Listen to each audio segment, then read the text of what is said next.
The United States of America, known as Land of the Free, Home of the Brave. America has come to symbolize freedom throughout the world. People from all nations and from all walks of life have called America their home. America has welcomed them with open arms. Indeed, the famed Statue of Liberty is the embodiment of the fulfillment of this dream. In New York's public education system alone, its student body represents 145 countries of the world. The United States is also a very spiritual country, allowing freedom of worship to its citizens. Indeed, religion has traditionally played a large role in American society. Many of the original European colonists came to America for religious reasons. Religion still has a major influence on American politics and culture, more so than in other industrialized nations. We now invite you to listen to the following discussion with Supreme Master Ching Hai and our association members entitled Create a Spiritual Village Wherever We Live in California, USA in December 9th.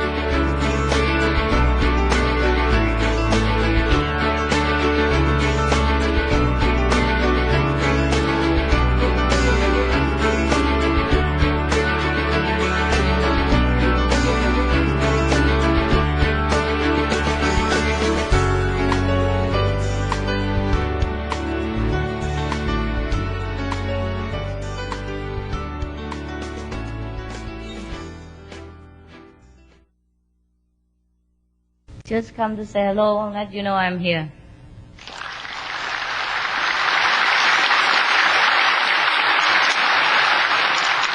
You know what? It's very nice to have a village, huh? I always dream, like every of us, huh? All of us have dreamed like we should have a kind of a spiritual village, huh? Where we can live together and all the people work together, and that would be nice.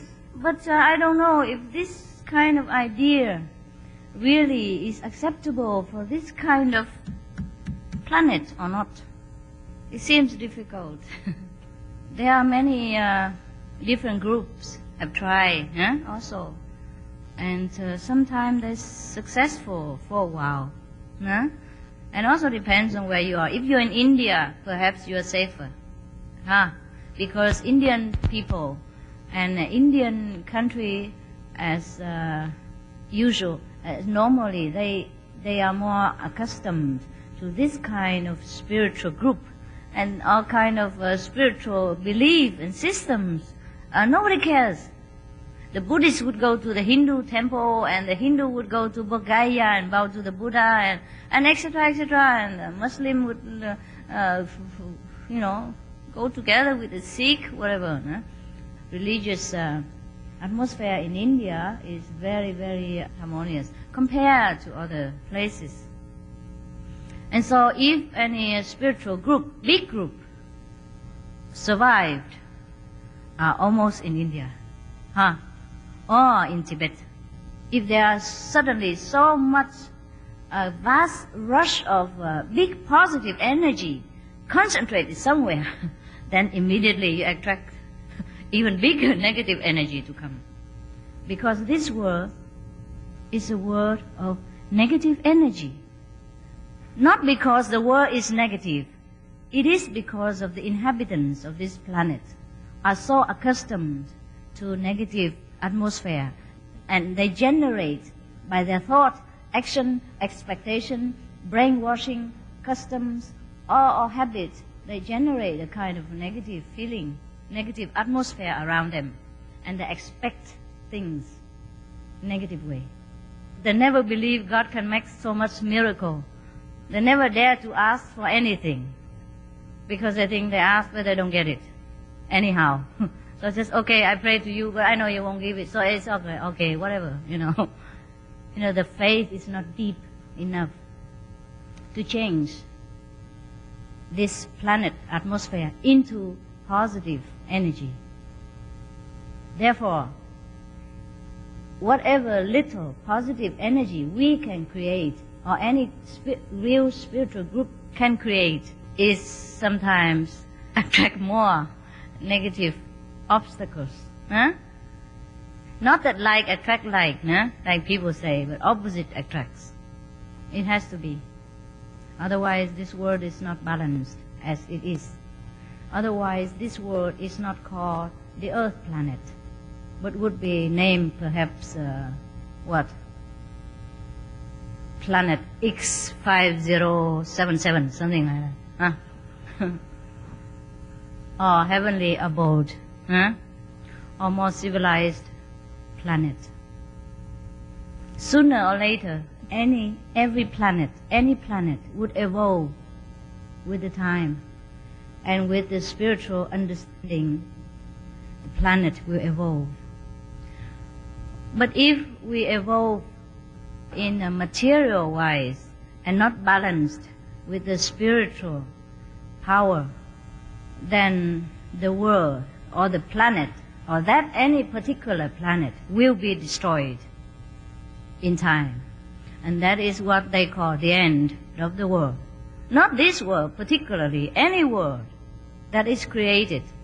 And when it happens to be imbalanced by the outweight of material advancement versus spiritual development, then disaster occurred. For example, if any planet, after a while, the planet just formed and then they go through evolution from caveman to civilization, etc., etc. And then they develop until one day they find like atom energy, thing like that, electronic energy. And then trouble begins. At that time, if such a world, citizens happen to discover very high energies, some matter, very, very advanced matter, like atom, thing like that. And then if they don't have enough spiritual understanding to control their knowledge of the physics, then trouble begins.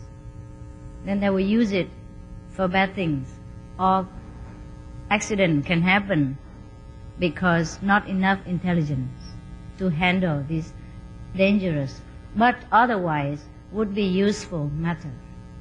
So in this world, as you can see, not too many spiritual practitioners as compared to non-spiritual practitioners. I mean, some people say they are Christians or they are Buddhists or maybe other religions, but they may not necessarily practice the true religious doctrine that was supposed to be imparted to them. You know what I mean? When you look around you, you find some examples in plenty. So in this case, if we gather together somewhere for so long a period of time and the energy just keep building up, then of course something might happen because the negative power is more outweighed the positive at the moment. Even though we develop and it has already benefited a great deal to the world. But I tell you, even if we practice spiritually, material side, we will also have fulfillment. If only you have faith. God can make anything happen. He made the whole world, the whole universe. Can you imagine? Look around you, how many miracles in front of you. These are all miracles. Can you create one like that? No. Can you create any particle of your body the way it is? And everyone is so unique, even though we all have nose in the middle, and eyes on both sides, even 2 ears as well. But we don't look the same. How can that be? Billions of people. Rarely someone looks the same, except the twin, or the double. This is rare case. Even then, there are something different. Fingerprints, hair, eyes color, thinking, lifestyle, ideal. There's something different all the time. So if we ask for miracles, I think it's a boring subject. Miracles happen all around us every day, every second, every minute. Look at your body and see the whole miracle from the head to the toe. So you see, the idea of having a village together, well, I don't think it's impossible, but we might spend too much energy for it. Understand? Maybe just stay home and spend that energy to develop ourselves. Go group meditation sometimes and mix with the world. Because that's also the way that we can bring the message into the world. Suppose if we stay together in one place only, maybe it's good for us. Yeah, and somehow it helps us. We don't have too much temptation, we don't have too much negative influence on us. Because I was so true to myself, so I was so convinced. And whatever I say, people must believe me because it's the truth. Yeah, many years later, I found that things are different. So anyhow, we should create a spiritual village wherever we live. I think that's the idea. We have to attract more, right?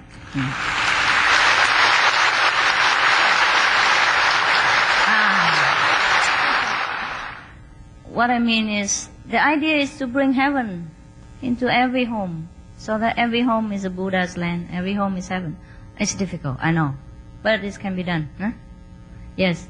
Otherwise, it's also very nice to stay together, for our sake. It's so beautiful. But how about your families? You see? Your friends, your associates, your boss, your work, they need you. They need your spiritual energy. Also, they need your loving presence to understand more about the God within themselves. If you bring that God to me, to our initiates, and stick together, all the gods sit there, God number 2, God number 1, number 3. How about the society? Yes. If the world has no light at all, it would be dark. Better one light here, one light there, than no light. Better dim light than no light. So we have to light up our surrounding. Make a spiritual village with the center is ourselves. We radiate loving energies. We make shining examples. We make a kind of heaven for the people to take refuge in. Wherever we live, we must create heaven. And that is our spiritual village. So we should not have only one spiritual village concentrated in one spot of the planet, but we have it everywhere. Now you see, also we have Belgium, Hungary, Austria, Czechoslovakia, Mexico, Panama, Paraguay, Chile, Costa Rica, Germany, South Africa, Portugal, Korea, Chinese, Malaysia, Cambodia, Canada, anywhere. You see this? Indonesia, see that? Korea, Thailand, Hong Kong. Yes. So we are very rich. Yes. Better.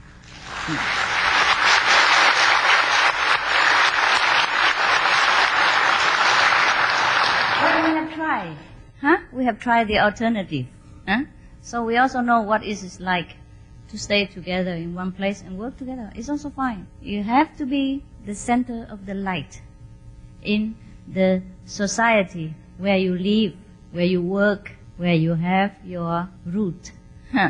You have to develop from there. You have to branch yourself everywhere like a big tree. So people will take refuge. Everyone must become a Supreme Master. Everyone must return to your position as a Supreme Master, as a Buddha, as a son and daughter of God. There's no need to take refuge anywhere but inside yourself, because you are God. Didn't the Bible tell you that? Yes. God made man in his own image. Yeah? Remember? At least we are the children of God. We must walk like God. We must act like that, like the Prince of the universe. No need to take refuge anywhere. No need to run around to any spiritual village or do anything special, go to Himalaya or nothing. Because you are God wherever you are. Yeah, remember? Don't be weak.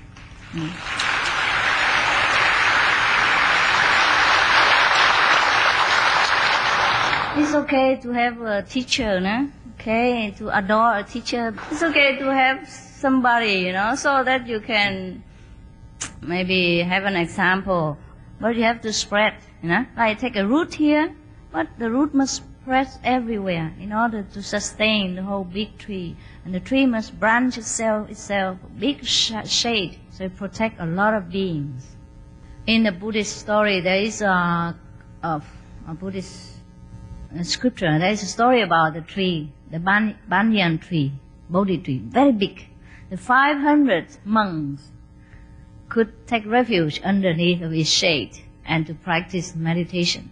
In the old time, they don't have tent like we do, and they don't build houses, a big building like this, no aircon. Just take refuge under the trees, and that's how they can practice. And there was very famous, the master called Long Shu, Bodhisattva Long Shu master. Long Shu means the banyan tree master, because he always stay under the tree. And 500 disciples stay together there. Would you like to stay under the tree like that? In West Virginia? Christmas time? Boo! Boo! When the snow is higher than your head? Yeah. Let's be practical. Now, you see, in India, it's more convenient because the weather there is warm. And the people's need are very, very little. They live almost basically close to nature, and their needs are few. They have no comparison to think. They don't have a neighbors to look up on like a richer or something like that. Almost are the same. Even the rich in India are not that, they don't look so glamorous like in America or elsewhere. When I was in India, I knew a few doctors, physicians, but their houses are bare, really bare necessity. Their clinic, so-called clinic, you came in and you see one bench, wooden bench, or two benches perhaps. And then in the evening they put wood, plywood. They put on top wood sheets, thick and thick like this on top, and then they sleep on it. Become a bed. Yeah, and the clinics like that. And there's only one kind of cabinet. Inside there are a few aspirin or something that I could even handle myself. Help yourself clinic. And they don't earn that much money either, because most of the patients are poor. And some other doctors, I know one family, the wife is a doctor, and the husband is a lawyer. But their house also barely anything compared to your house. Understand? So even if the rich in India don't make other poor people too envious, so their life a little bit, very contented with whatever they have. So if they have a spiritual village together, they also have bare necessities. Very simple living.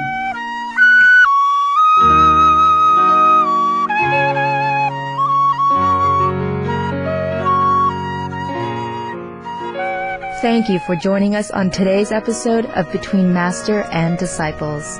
Part 2 of Create a Spiritual Village Wherever We Live will continue next week.